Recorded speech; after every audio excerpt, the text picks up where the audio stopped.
আসসালামু আলাইকুম প্রিয় দর্শক। এই রমজানের প্রখর রোদ, ক্ষুধায় কাতর বিশ্বনবী মোহাম্মদ সাল্লাল্লাহু আলাইহি ওয়াসাল্লাম ঘরে নেই একটিও খেজুর, নেই এক ফোঁটা খাবার।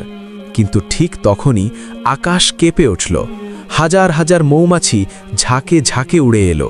কার জন্য জানেন? দয়ার নবীর জন্য। তারা নিয়ে এলো এমন এক মধু যার কথা পরে কুরআনে নাজিল হল, সূরা আন-নাহাল। কি ছিল সেই অলৌকিক ঘটনা? মৌমাছিরা কি সত্যিই জিকির করছিল? শেষ পর্যন্ত দেখুন, আপনার ঈমান কেঁপে উঠবে ইনশাআল্লাহ। রমজানের কোনো একদিনে মদিনার আকাশে সূর্য যেন আগুন ঝরাচ্ছিল। সেই ধুলামাখা গরম বালুর পথ ধরে বাড়ির পথে হেঁটে চলেছে রাহমাতাল্লিল আলামিন হযরত মুহাম্মদ সাল্লাল্লাহু আলাইহি ওয়াসাল্লাম। মাগরিবের আজান হতে আর মাত্র কিছুক্ষণ বাকি। পথের মাঝে দেখা হলো এক গরিব সাহাবীর সাথে।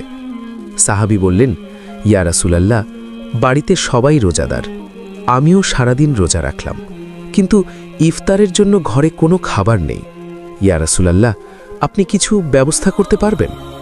তখন রাসূল সাল্লাল্লাহু আলাইহি ওয়াসাল্লাম তার কাছে থাকা মাত্র 2টি খেজুর তাকে দিয়ে বললেন, তুমি চিন্তা করো না, আল্লাহ আছেন, নিশ্চয়ই তিনি সাহায্য করবেন। আল্লাহ আমাদের রিজিক দাতা। এই দেখে সাহাবী কেঁদে ফেললেন। তবে নবীজির ঘরেও ইফতারের জন্য কিছুই নেই, কিন্তু তার সাহাবীদের কষ্ট তিনি সহ্য করতে পারতেন না। কি সহমর্মিতা, কি ভালোবাসা! নিজের ইফতারের খেজুরটুকু না খেয়ে সাহাবীদেরকে দিয়ে দিলেন। অতঃপর দূর থেকে ভেসে আসলো মাগরিবের সুমধুর আজানের ধ্বনি। তিনি আর দেরি করলেন না, তাড়াতাড়ি চললেন বাড়ির পথে। এখন সন্ধ্যা হয়ে এসেছে। নবীজি ঘরে ফিরলেন। হযরত আয়েশা রাদিয়াল্লাহু তাআলা আনহা ঘরের মধ্যে বসে কাঁদছেন। চোখ দিয়ে অবিরাম অশ্রু গড়িয়ে পড়েছে।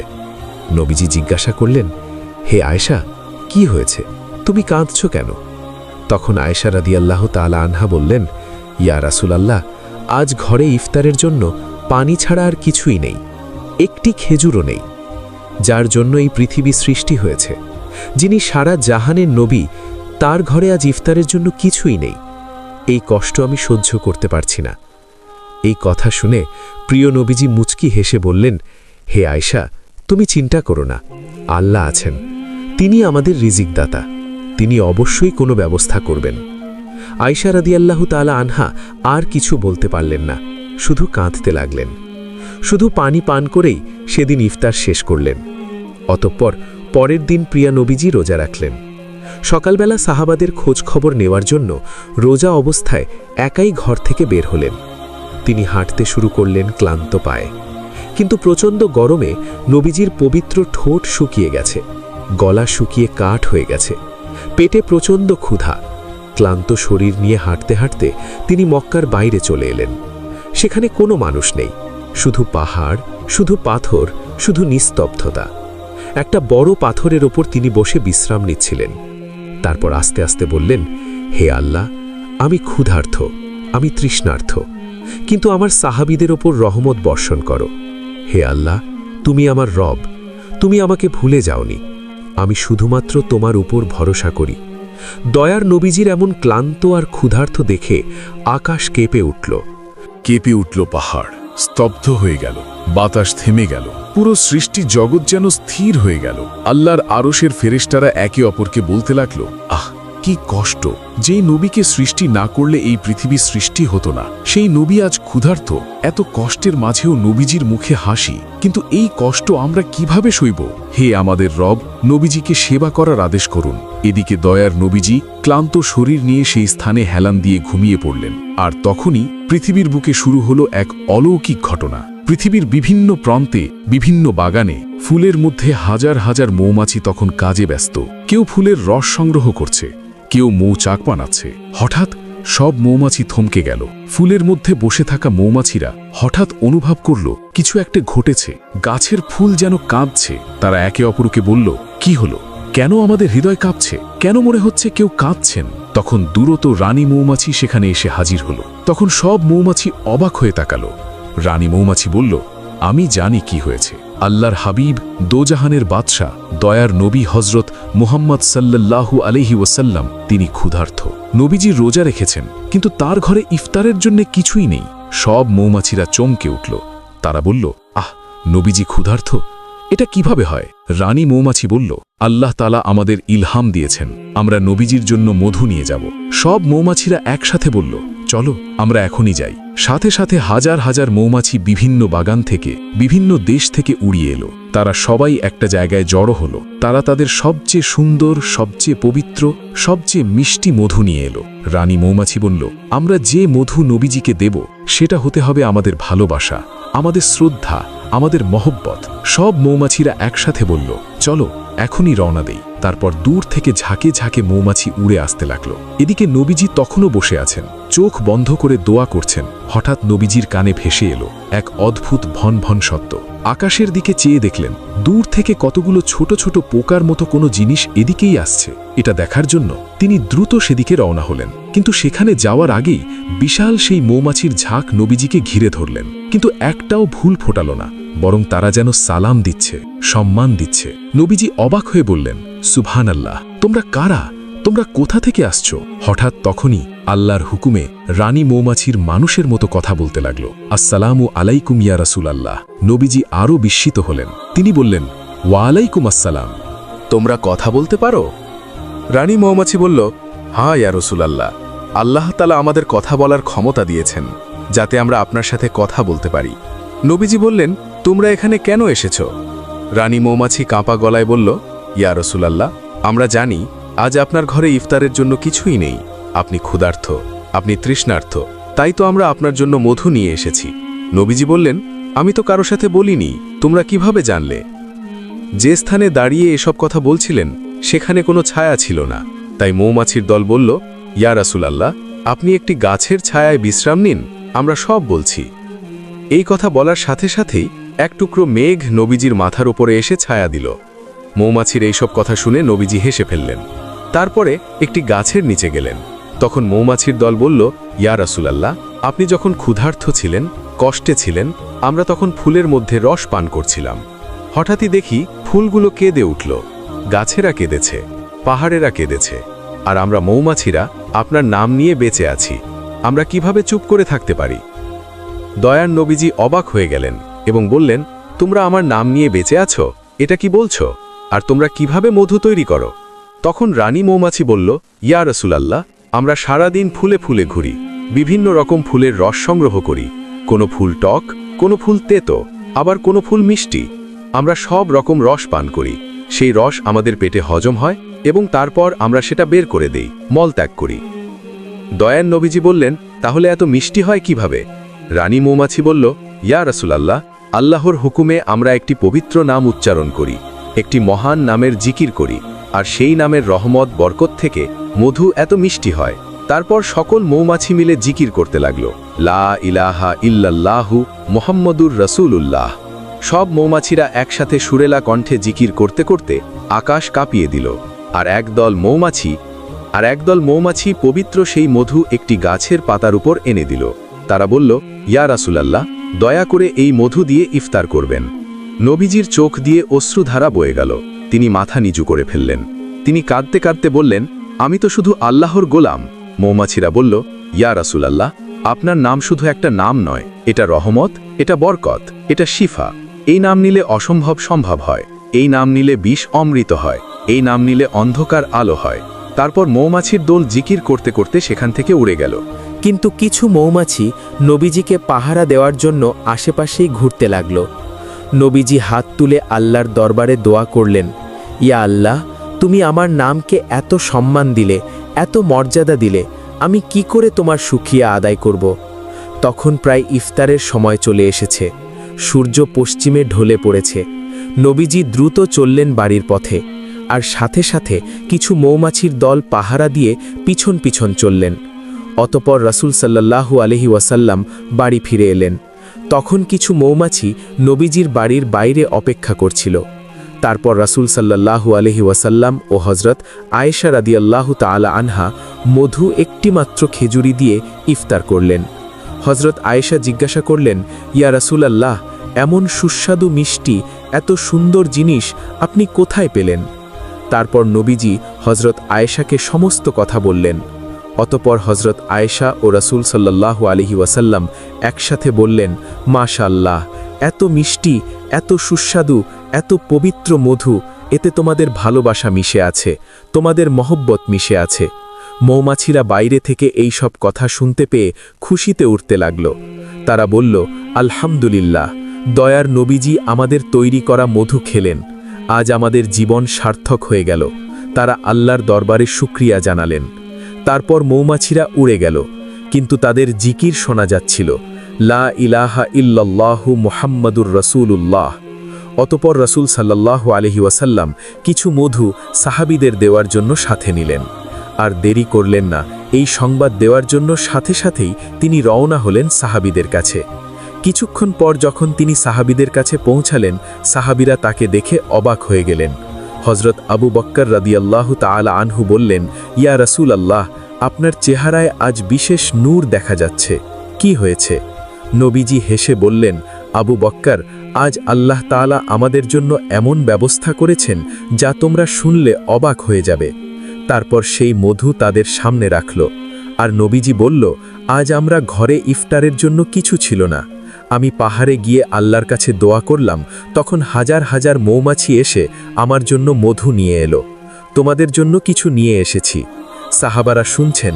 হজরত ওমর রাদিয়াল্লাহু তাআলা আনহু উঠে দাঁড়িয়ে গেলেন। তার চোখ দিয়ে অস্ত্র গড়িয়ে পড়ছে। তিনি বললেন, আল্লাহু আকবার, আল্লাহু আকবার, ইয়া রাসূলুল্লাহ, আপনার নামে কি বরকত। সাহাবারা সবাই একসাথে সুবহানাল্লাহ বলে উঠলেন। তাদের ঈমান আরও মজবুত হল। পরের দিন পুরো মক্কায় এই ঘটনা ছড়িয়ে গেল। মুসলমানরা খুশিতে আত্মহারা।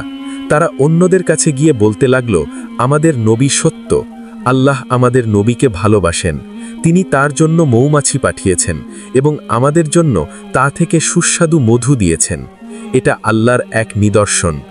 ভাইরা, আপনারা মোহাম্মদ সাল্লাল্লাহু আলাইহি ওয়াসাল্লামকে নবী বলে মেনে নিন। কিছু লোক এটা বিশ্বাস করল না, কিন্তু কাফেররা শুনে অবাক হয়ে গেল। তাদের বিশ্বাস হলো না। তাদের মধ্য থেকে একজন আবু জাহেলের কাছে এসে বলল, হুজুর, এতদিন তো শুনেছেন অন্য কথা, এখন মোহাম্মদ সাল্লাল্লাহু আলাইহি ওয়াসাল্লাম এক নতুন মিথ্যে কথা বলছে। তারা বলছে ছোট্ট মৌমাছি নাকি তাদের জন্য মিষ্টি মধু নামক কোনো তরল পদার্থ এনেছেন, যা খেতে অতি সুস্বাদু। এই মধু নাকি অনেক রোগের ঔষধ। এই সব কথা কি আপনি বিশ্বাস করেন? এই কথা শুনে আবু জেহেল অত্যন্ত রেগে গিয়ে বলল, ও মানুষকে বোকা বানানোর চেষ্টা করছে, মিথ্যে বলছে, ইসলাম ধর্ম গ্রহণের চেষ্টা করছে। এটা আমরা কোনো মতে হতে দেব না। মৌমাছেরা কিভাবে মধু নিয়ে আসবে এর একটা ব্যবস্থা করতেই হবে। অতঃপর তারা গরিব মুসলিমদের ধরে ধরে অত্যাচার করত আর বলতো, আমরা যা খাই, যা পান করি, এসব তো আমাদের দেবতার দান, প্রকৃতর নিয়ম। এভাবেই কাফেররা আল্লাহর নিদর্শনকে অস্বীকার করত। একদিন এক সাহাবী মোহাম্মদ সাল্লাল্লাহু আলাইহি ওয়াসাল্লাম ও আল্লাহর নিদর্শন সম্পর্কে মানুষকে বোঝানোর এই অপরাধে কাফেররা তাকে ধরে নিয়ে অত্যাচার করতে থাকে আর বলে, এসব মিথ্যে, আমরা মানি না, এসব কিছু আমাদের দেবতার দান, প্রকৃতর নিয়ম। যারা মোহাম্মদ সাল্লাল্লাহু আলাইহি ওয়াসাল্লামকে নবী বলে মানবে এবং তার ধর্ম পালন করবে, তাদের উপর এমনই অত্যাচার করব। এত কষ্ট পাওয়ার পরেও তাদের ঈমান কখনো হারিয়ে যায়নি, বরং ঈমান আরও মজবুত হয়েছিল। এদিকে এক সাহাবী নবীজির কাছে গিয়ে বললেন, ইয়া রাসূলুল্লাহ, কাফেররা অসহায় মুসলিমদের উপর নির্যাতন করছে, অত্যাচার করছে। তারা আল্লাহর নিদর্শনকে বিশ্বাস করছে না, তোমাকে নবী বলে মেনে নিচ্ছে না। ইয়া রাসূলুল্লাহ, এর বিচার করুন। অতঃপর রাতের বেলা রাসূল সাল্লাল্লাহু আলাইহি ওয়াসাল্লাম চোখের জল নিয়ে আকাশে তাকালেন এবং দোয়া করে বললেন, হে আমার রব, তুমি আমাদের রক্ষা করো। যারা আল্লাহর নিদর্শনকে মেনে নেয় না, তাদেরকে হেদায়াত দান করো। হে আল্লাহ, কাফেরদের হাত থেকে তাদেরকে রক্ষা করো। এই দোয়া শেষ করার সাথে সাথেই আকাশ কেঁপে উঠল। একটা তীব্র নূর নেমে এলো। নবীজি তাকিয়ে দেখলেন, জিব্রাইল আলাইহিস সালাম নেমে আসলেন। জিব্রাইল আলাইহিস সালাম এসে বললেন, আসসালামু আলাইকুম ইয়া রাসূলুল্লাহ, আমি আল্লাহর পক্ষ থেকে ওহী নিয়ে এসেছি। নবীজি বললেন, ওয়ালাইকুম আসসালাম ইয়া জিব্রাইল। জিব্রাইল আলাইহিস সালাম বললেন, আল্লাহ তাআলা একটি নতুন সূরা নাজিল করেছেন। এই সূরার নাম হবে সূরা আল নেহেল। নবীজি চমকে উঠলেন এবং বললেন, মৌমাছি সূরা? জিব্রাইল আলাইহিস সালাম বললেন, হ্যাঁ, এই সূরায় আল্লাহ তাআলা মৌমাছিদের সম্পর্কে বলবেন, মধুর সম্পর্কে বলবেন এবং মানুষকে তার নিয়ামতের কথা মনে করিয়ে দেবেন। তারপর জিব্রাইল আলাইহিসসালাম আল্লাহর বাণী পাঠ করতে শুরু করলেন, যার বাংলা অর্থ, আর তোমার রব মৌমাছিকে নির্দেশ দিয়েছেন যে পাহাড়ে, গাছে এবং মানুষ যে গৃহ নির্মাণ করে তাতে তুমি ঘর বানাও। তারপর প্রত্যেক ফল খাও এবং তোমার রবের সহজ পথে চলো। তার পেট থেকে বিভিন্ন রঙের পানি ও মধু বের হয়, যাতে মানুষের জন্য রয়েছে শিক্ষা, রোগ নিরাময়। নিশ্চয়ই এতে চিন্তাশীল কওমের জন্য নিদর্শন রয়েছে। সূরা আল নাহাল 68-69। এই আয়াত শোনার সাথে সাথেই নবীজি সিজদায় পড়ে গেলেন। তিনি কাঁদতে কাঁদতে বললেন, আলহামদুলিল্লাহ। আল্লাহ তাআলা মৌমাছিদের সম্পর্কে একটি পুরো সূরা নাজিল করলেন এবং বললেন যে মধুতে শিফা আছে। জিব্রাইল আলাইহিসসালাম বললেন, ইয়া রাসূলাল্লাহ, এই সূরা এখন নাজিল হলো কারণ আল্লাহ তাআলা চান মানুষ জানুক মৌমাছিরা আল্লাহর বিশেষ সৃষ্টি। তারা সরাসরি আল্লাহর ইলহাম পায়। এই মধুতে শিফা আছে। এই কথা বলে জিব্রাইল আলাইহিসসালাম আকাশে উঠে গেলেন। এই ঘটনার পর যখন নবীজি এই সূরা সকলকে পড়ে শোনালেন, তখন সাহাবারা শুনে কেঁদে ফেললেন। তারা বললেন, সুবহানাল্লাহ, আল্লাহ কোরআনে মৌমাছিদের সম্পর্কে বলেছেন। অনেকের লজ্জায় মাথা হেঁট হলো, অনেকের মুখ ফ্যাকাশে হয়ে গেল। অনেকে বিশ্বাস করলেও আবু জাহেল তখনও বিশ্বাস করতে পারেনি। তারপর থেকে কাফেরদের অত্যাচার কিছুটা হলেও কমে গিয়েছিল। তারা জানত কিন্তু বিশ্বাস করত না। আল্লাহর নিদর্শনকে ইচ্ছা করেই অস্বীকার করত। এই সংবাদ পুরো মক্কায় ছড়িয়ে গেল। কিন্তু কিছু সত্য সন্ধানী কাফের যারা সত্য খুঁজছিল, তারা ভাবতে শুরু করল। আবু জাহেল সেই ব্যক্তিকে বলল, তুমি লুকিয়ে লুকিয়ে লক্ষ্য রাখবে মুহাম্মদ মিথ্যে বলছে কিনা। সেই ব্যক্তি একদিন লুকিয়ে লুকিয়ে এই ঘটনা জানার জন্যে একটা মৌমাছির মৌচাকের কাছে গেল। সে লুকিয়ে এক কোষকোণে বসে থাকল। কিছুক্ষণ পর সে যা দেখল তার চোখেও বিশ্বাস করতে পারল না। সে হতবাক হয়ে গেল। সে দেখল মৌমাছিরা যখন মধু তৈরি করছে, তখন তাদের ডানার শব্দ একটা বিশেষ সুর তৈরি করেছে। সেই সুর কান পেতে শুনছে। শুনে মনে হচ্ছে তারা বলছে, লা ইলাহা ইল্লাল্লাহু মুহাম্মাদুর রাসূলুল্লাহ। তখন ওই কাফের আবারও কান পেতে শোনার চেষ্টা করল।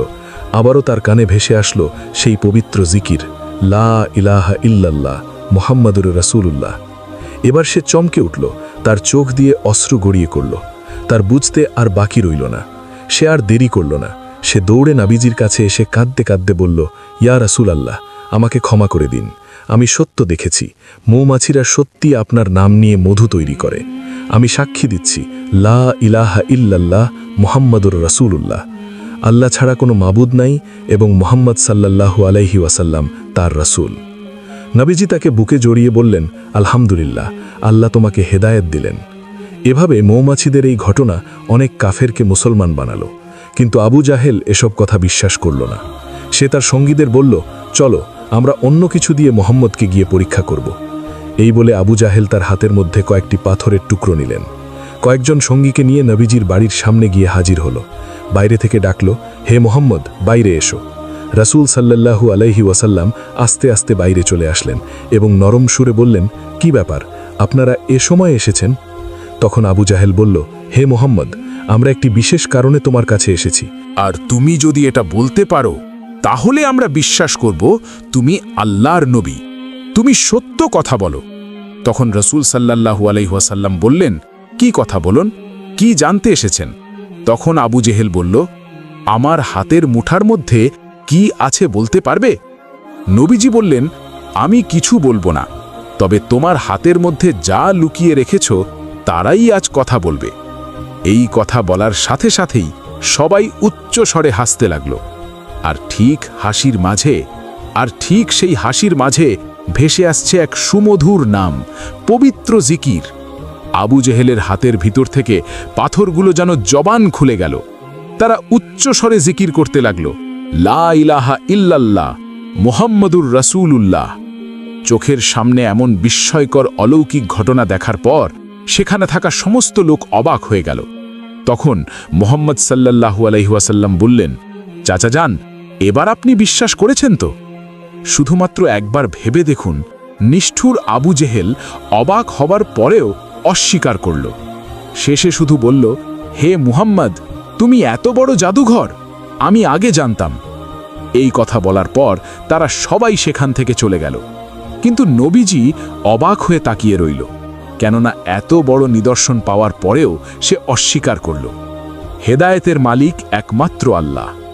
একবার এক তায়েব, যিনি নবীজিকে দেখেননি, তিনি হজরত আবু হুরেরা রাদিয়াল্লাহু তাআলা আনহুকে জিজ্ঞাসা করলেন, আপনি কি সত্যি বিশ্বাস করেন মৌমাছিরা নবীজির নাম নিয়ে মধু তৈরি করে? হজরত আবু হুরেরা রাদিয়াল্লাহু তাআলা আনহু কেঁদে ফেললেন এবং বললেন, আহা, আমি বিশ্বাস করি, কারণ নবীজি নিজে আমাদের বলেছেন এবং আল্লাহ তাআলা কোরআনে মৌমাছিদের সম্পর্কে বলেছেন, মধুতে শিপা আছে বলেছেন। তায়েব বললেন, এখন থেকে আমি মধু খাবার সময় নবীজির নাম নেব। একদিন এক অসুস্থ সাহাবী নবীজির কাছে এসে বললেন, ইয়া রাসূলাল্লাহ, আমি খুব অসুস্থ, সমস্ত কবিরাজ হাকিম বলছে আমার আর বাঁচার আশা নেই। নবীজি তাকে সান্ত্বনা দিয়ে বললেন, তুমি চিন্তা করো না, আল্লাহ তাআলাই শিপাদাতা, তুমি মধু খাও, মধুতে শিপা আছে। সাহাবী বললেন, কিন্তু ইয়া রাসূলাল্লাহ, আমি তো অনেক মধু খেয়েছি, কোনো কাজ হচ্ছে না। নবীজি বললেন, তুমি শুধু মধু খাবার সময় বলো বিসমিল্লাহির রহমানির রহিম, তারপর মধু খাও। সাহাবী সেইভাবে মধু খেলেন। আল্লাহর রহমতে কিছুদিনের মধ্যেই তিনি সুস্থ হয়ে গেলেন। তিনি নবীজির কাছে এসে কাঁদতে কাঁদতে বললেন, ইয়া রাসূলাল্লাহ, আপনার নামের কি বরকত, আমি সুস্থ হয়ে গেছি। নবীজি বললেন, এটা আল্লাহর ফজল এবং মৌমাছিদের বরকত। তারা আমার নাম নিয়ে মধু তৈরি করে, তাই এই মধুতে শিফা আছে। একবার এক গরিব মহিলা, যার কাছে মধু কেনার টাকা ছিল না, তিনি নবীজির কাছে এসে বললেন, ইয়া রাসূলাল্লাহ, আমিও মধু খেতে চাই, কিন্তু আমার কাছে টাকা নেই। নবীজি তাকে সান্ত্বনা দিয়ে বললেন, তুমি চিন্তা করো না, আল্লাহ তাআলা তোমার জন্য ব্যবস্থা করবেন। পরের দিন সেই মহিলা দেখলেন তার ঘরের পাশে একটা গাছে মৌমাছিরা মধু তৈরি করছে। তিনি কেঁদে ফেললেন আর বললেন, সুবহান আল্লাহ, আল্লাহ তাআলা কত মেহেরবান। অথবা সেই মৌচাক থেকে সেই বৃদ্ধ মধু সংগ্রহ করল এবং তৃপ্তি সহকারে মধু পান করল। এভাবে হাজার হাজার বছর কেটে গেল। মৌমাছিরা এখনও মধু তৈরি করছে, এখনও নবীজির নাম নিচ্ছে। শুধু আফসোস, মানুষ ভুলে যাচ্ছে। আজ মানুষ মধু খায় কিন্তু মনে রাখে না। আজ মানুষ সূরা আল নাহল পড়ে কিন্তু চিন্তা করে না। আল্লাহ তাআলা কোরআনে বলেছেন, নিশ্চয়ই এতে চিন্তাশীল কওমের জন্য নিদর্শন রয়েছে। কিন্তু আমরা কি চিন্তা করছি? আজ আমরা যদি সূরা আল নাহল পড়ি এবং চিন্তা করি, তাহলে বুঝব আল্লাহ তাআলা মৌমাছিদের সরাসরি ইলহাম দিয়েছেন। এবং সবচেয়ে বড় কথা, নবীজির নাম নাও, নবীজিকে ভালোবাসো, নবীজির পথে চলো, তাহলে তোমার জীবনও মধুর মতো মিষ্টি হয়ে যাবে। আল্লাহ রাব্বুল আলামিন যেন এই গল্পের মাধ্যমে মানুষের হৃদয়ে নবীজির প্রতি ভালোবাসা ছড়িয়ে তোলে। আমিন।